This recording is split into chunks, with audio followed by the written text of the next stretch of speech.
నేను అనుకుంటే మిమ్మల్ని అందరినీ లోపలేస్తా, ఒక్కరు కూడా బయట ఉండరు, అందరూ చెర్లపల్లి జైల్లోనే ఉంటారు. మరి మిమ్మల్ని ముఖ్యమంత్రిని చేసుకుంది ఎందుకు సార్? అందరిని లోపలేయడానికేనా? సార్ అనుకుంటే అందరిని లోపలేస్తాడట, ఒక్కడు కూడా బయట ఉండడట, అందరూ చెర్లపల్లి జైల్లోనే ఉంటారు. ఇంకెప్పుడు వేస్తామని అందరూ అడుగుతున్నారు. నేను కక్ష సాధింపు చేస్తలేను, నన్ను తిట్టినా కేసులు పెట్టించలేదు, రానున్న 4 ఏళ్లకు మరో 4.5 లక్షల కోట్ల అప్పు కావాలి, ప్రతి నెల 10,000 కోట్లు తేవాల్సిందే, అసెంబ్లీలో ముఖ్యమంత్రి రేవంత్ రెడ్డి. ఈ కేసులు పెట్టేదానికి లోపలేసే దాని గురించి ఎందుకండి అసెంబ్లీలో చర్చ? సారు మరి ఇప్పుడు కేటీఆర్ మీద ఈ కార్ రేస్ ఏదైతే ఉందో, సో దాన్ని లోపల పెట్టేటటువంటి ఉద్దేశంతో కదా అది చేపించింది, అది ఫెయిల్ కాలే.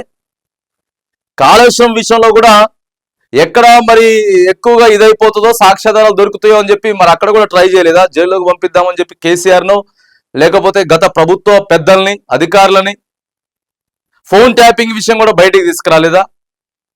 మరి అవన్నీ కక్ష సాధింపులు కాదా? సో వర్కౌట్ కాలేదు, వర్కౌట్ కాలేదనే చెప్పుకోవచ్చు. నన్ను తిట్టిన వాళ్ళని ఎవరిని జైల్లో పెట్టలేదంటే వెంటనే మొన్న ఒక 2 జర్నలిస్టుల అమ్మాయిలు తిట్టిన రోజు తెల్లారే పోయిరు కదా జైలుకి. మరి వీటన్నిటిని ఎట్లా పరిగణలోకి తీసుకోవాలి? మీరు చెప్పేది మాత్రానికి ఒకటి, మరి చేసేది ఒకటిలాగా ఉన్నది. చెప్పేది ఒకటి, చేసేది ఒకటిలాగా ఉన్నది. రాజకీయ నాయకుల గురించి ఎప్పుడు ఒకటి చెప్తా ఉంటారు.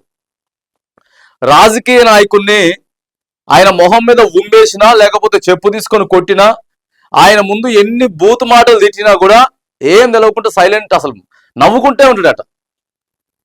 ఉమ్మేసినా కూడా తుడుచుకుంటున్నాడు సరదాగా, ఎందుకు వేసినవరా బాబు అని చెప్పి. ఆ తర్వాత పోయిన తర్వాత ఇంకా వాడి కథ ఏంది, వాడు ఏంది కథ అని చెప్పి అక్కడ స్టేషన్కి ఫోన్ చేయడం, వాళ్ళ కార్యకర్తలను పంపించడం, ఆ తర్వాత ఉంటుంది వానికి సినిమా. సో అట్లే ఉంది ఇక్కడ. రేవంత్ రెడ్డి సార్ కూడా ప్రశాంతంగా అసెంబ్లీలో నిలబడి, నన్ను ఎవరు తిట్టినా నాకు నో ప్రాబ్లం, కక్ష సాధింపులు కాదు, నేను జైల్లో పెట్టాలంటే ఇప్పటివరకు చెర్లపల్లి జైలు నిండిపోయేది, మరి మీరు ముఖ్యమంత్రి అయింది అందరినీ జైల్లో పెట్టడానికే మీరు ముఖ్యమంత్రి అయింది, ఇట్లా మాట్లాడొచ్చునా ముఖ్యమంత్రి గారు? సో మరి ఇక రాజకీయ నాయకులు అంటే పైకి ఇట్లే మాట్లాడతారు, లోపల చేసేది ఒకటి ఉంటది అనేది ప్రధానంగా కనపడతా ఉంటది. ముఖ్యమంత్రికి ఉన్న విశిష్టమైన అధికారాలతో నేను తలుచుకుంటే బీఆర్ఎస్ వాళ్ళను లోపల వేసేవాడనని, ఒక్కరు కూడా బయట ఉండేవాళ్ళు కాదని, చెర్లపల్లి జైల్లో లేక చెంచల్గూడ జైల్లోనే ఉంటారని సీఎం రేవంత్ రెడ్డి అన్నారు. కరెక్ట్ సాక్ష్యాధారాలు దొరకతలేదు మీకు, పంపించడానికి మీరు సిద్ధంగా ఉన్నట్టున్నారు కానీ సార్ కరెక్ట్గా సాక్ష్యాధారాలు దొరుకుతలేవు. దొరికితే కంపల్సరీ పంపిస్తారు. లేకపోతే ఇప్పుడు ఎట్లున్నది అంటే బీఆర్ఎస్ వాళ్ళని జైల్లో పెడితే మాత్రానికి వాళ్ళకే ఇంకొంచెం పెచ్చింగ్ అయ్యేటటువంటి అవకాశం ఉన్నది.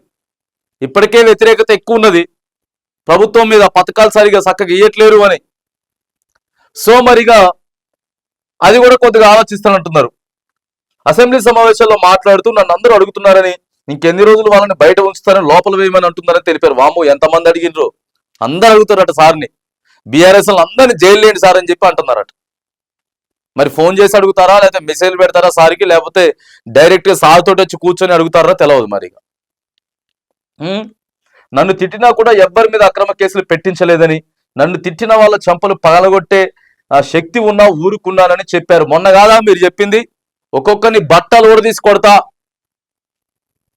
ఒక్కొక్కరిని మొత్తం చట్టపరంగా చర్యలు తీసుకుంటా అని చెప్పి మొన్ననే కదా సార్ చెప్పింది.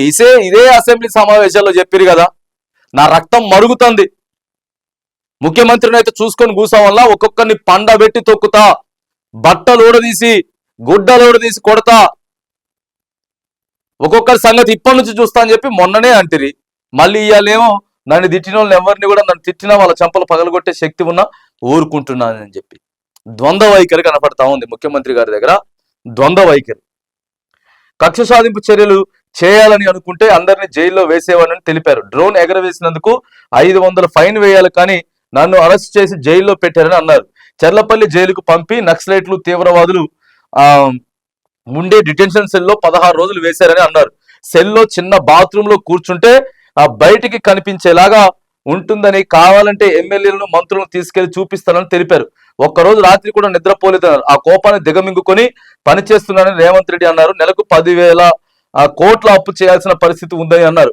15 నెలల్లోనే 1,53,000 కోట్ల అప్పు తీసుకొచ్చామని, రాబోయే 4 నెలల్లో మరో 4,50,000 కోట్లు అప్పు చేస్తామని చెప్పేసి చెప్తా ఉన్నారు. ఇక ఇంచుమించుగా ప్రతి నెల 10,000 కోట్లు అప్పు తీసుకురావాల్సిందే ప్రభుత్వ ఉద్యోగులకు. కానీ ఇవన్నీ ముఖ్యమంత్రి గారు చెప్తున్న లెక్క కరెక్టే, కానీ ఏం చెప్తారంటే మిత్తికి ఎక్కువ అవుతున్నాయని చెప్తారు. మళ్ళీ ఈ 10,000 కోట్లలో గత ప్రభుత్వం చేసిన మిత్తిలకు ఎక్కువ అవుతున్నాయని చెప్తారు. సో కాగ్ ఒక రిపోర్ట్ కూడా ఇచ్చింది.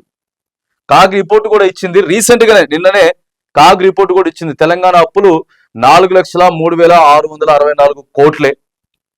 సో వీటికి మొత్తం ముగిసే వరకు రుణాల మొత్తం ఇంత కోట్లు, ఎంత అప్పుల శాతం ఉన్నది, ఎన్నో రాష్ట్రం ఉన్నది తెలంగాణ. సో ఇవన్నీ కూడా చెప్పిర్రు. మరి చెప్పిన దాంట్లో ఆ కాంగ్రెస్ పార్టీ చెప్పేంత అప్పులు మాత్రానికి ఆ స్థాయిలో అయితే లేవు గత ప్రభుత్వం చేసినటువంటి అప్పులు అనేది కూడా. సో నిన్న కాగ్ రిపోర్ట్ అయితే తెలిపింది. చూడాలి మళ్ళీ ఒక వీడియోలో కూడా మనం ఆ కాగ్ రిపోర్ట్ ఎంత క్లారిటీగా చెప్పింది, ఎంత తీసుకొచ్చినాం, ఎంత మిత్తి కట్టినాం ఏంటనేది చూడాలి.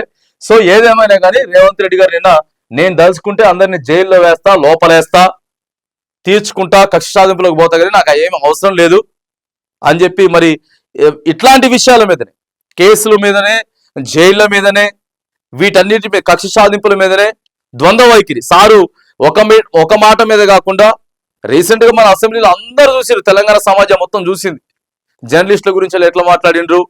సో ఇవన్నీ కూడా మళ్ళీ ఇవాళేమో నన్ను ఎవరు తిట్టినా కూడా సో నేనేమి పట్టించుకోను అని చెప్పి రేవంత్ రెడ్డి గారి ద్వంద్వ వైఖరి ఇక్కడ కనబడతా ఉంది.